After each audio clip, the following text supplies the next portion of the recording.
ആ രാജാക്കന്മാരുടെ നാളുകളിൽ ഒരിക്കലും നശിപ്പിക്കപ്പെടാത്തതും പരമാധികാരം മറ്റൊരു ജനതയ്ക്കും വിട്ടുകൊടുക്കാത്തതുമായൊരു രാജ്യം സ്വർഗസ്ഥനായ ദൈവം പടുത്തുയർത്തും. സുവിശേഷത്തിലേക്കൊന്ന് വരണം കർത്താവ്. ഇന്നത്തെ സുവിശേഷത്തിലല്ല, സുവിശേഷ ഭാഗങ്ങളിൽ കർത്താവ് പത്രോസ്ലിഹിയോട് പറയുന്നുണ്ട്, ഈ പാറമേൽ ഞാൻ എൻ്റെ പള്ളി പണിയും, ഒരു രാജ്യവും അതിനെതിരായിട്ട് പ്രബലപ്പെടുകയില്ല. വചനം പറയണ കാര്യം അതാണ്. ഒരിക്കലും നശിപ്പിക്കപ്പെടാത്തതും പരമാധികാരം മറ്റൊരു ജനതയ്ക്കും വിട്ടുകൊടുക്കാത്തതുമായ ഒരു രാജ്യം സ്വർഗസ്ഥനായ ദൈവം പടുത്തുയർത്തും. ഈ പാറമേൽ പണിതുയർത്തപ്പെട്ട ക്രിസ്തുവിൻ്റെ ഭൗതിക ശരീരമായ ഈ സഭ എന്ന് പറയുന്ന ഈ രാജ്യത്തിലെ അംഗങ്ങളായി ജീവിക്കാനായിട്ടുള്ള അനുഗ്രഹത്തിന് വേണ്ടി ഒന്ന് പ്രാർത്ഥിക്കണം. അതിന് അനുഗ്രഹം കിട്ടിയതിനെ ഓർത്തൊന്ന് നന്ദി അർപ്പിച്ച് ഒന്ന് ജീവിക്കണം.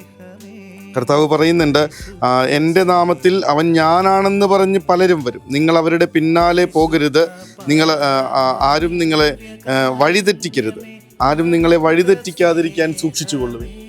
ഈ ഒരു കർത്താവ് പണിതുയർത്തിയ ഈ സഭയെന്ന് പറയുന്ന ഈ ഒരു രാജ്യത്തിൽ നിന്ന്, ഈ ഒരു സ്നേഹ കൂട്ടായ്മയിൽ നിന്ന് അകന്നു പോകാനായിട്ടുള്ള പ്രലോഭനങ്ങളും വലിയ പ്രതിസന്ധികളും നമുക്ക് നേരെയുള്ള ഭീഷണികളും ഒക്കെ ഒരുപാടുണ്ടാകുമെന്ന് വചനം പറയുന്നു. പക്ഷേ അവിടുന്ന് പണിതുയർത്തിയ പരമാധികാരം മറ്റൊരാൾക്കും കൈമാറാത്ത ദൈവം സ്ഥാപിച്ചിട്ടുള്ള സ്വർഗസ്ഥനായ ദൈവം പടുത്തുയർത്തിയ ഈ ഒരു സ്നേഹ സമൂഹത്തിൽ എന്നും നിലനിൽക്കാൻ, അതിനോട് ചേർന്ന് വിശ്വസ്തയോടുകൂടി നിൽക്കാൻ വേണ്ട കൃപയ്ക്ക് വേണ്ടിയിട്ടൊന്ന് പ്രാർത്ഥിക്കേണ്ട കാര്യമുണ്ട്.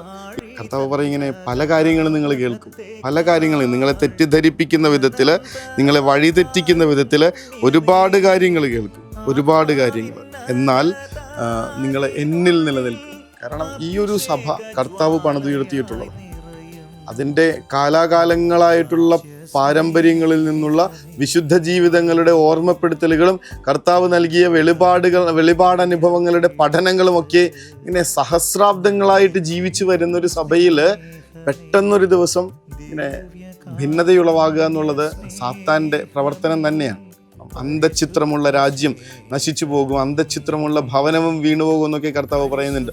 ഉള്ളിൽ നിന്ന് തന്നെ എതിർപ്പുളവാക്കിയാലേ ഈ ഒരു സഭയിൽ പോറലേൽപ്പിക്കാൻ പറ്റുമെന്ന് നരകത്തിന് നന്നായിട്ട് അറിയാം.